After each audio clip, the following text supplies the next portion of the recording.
तर गुजरातमध्ये आनंद आणि वडोदरा जिल्ह्याला जोडणारा पूल आज कोसळला। आनंद आणि वडोदरा जिल्ह्याला जोडणारा गंभीरा हा पूल कोसळला। या पूल दुर्घटनेमध्ये 10 जणांचा मृत्यू झाला आहे।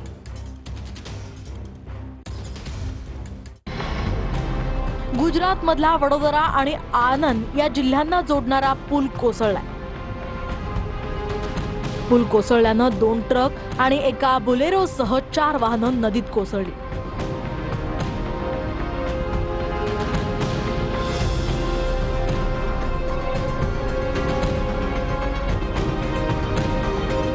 महिसागर या नदीवर असलेला हा पूल 43 वर्ष जुना आहे।